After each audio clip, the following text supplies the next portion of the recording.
Au cours de son dernier entretien avec ses disciples, au soir du jeudi saint, Jésus leur a laissé comme en testament grand nombre de phrases qu'il nous faut assimiler, méditer sans cesse, lire et relire patiemment, lentement même.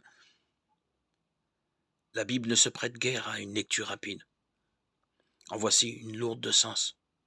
Hors de moi, vous ne pouvez rien faire. Jean 15, 5.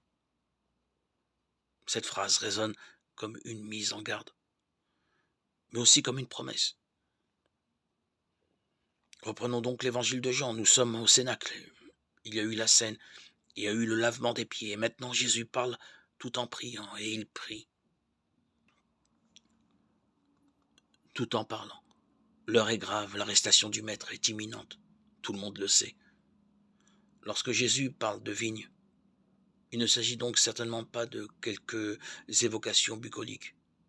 Il fait appel à la mémoire collective d'Israël. Tout le monde se souvient du lent chant d'amour d'Isaïe comparant la sollicitude de Dieu pour son peuple à celle du vigneron pour sa vigne.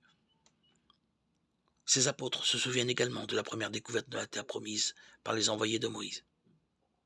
Ils étaient revenus porteurs d'une grappe si lourde qu'il fallait 2 hommes pour la porter.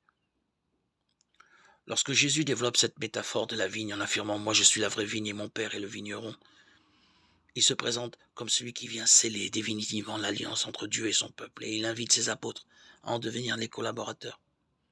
Il leur dit son rêve de les voir porter du fruit, mais il les met en garde. En dehors de moi, vous ne pouvez rien faire. Pouvons-nous en déduire qu'avec lui nous pouvons tout faire? Certainement, puisqu'il a bien pris soin auparavant de leur dire « Celui qui demeure en moi et en qui je demeure, celui-là porte beaucoup de fruits ». Elle est là la promesse qui nous permet de nous maintenir, coûte que coûte, dans l'espérance.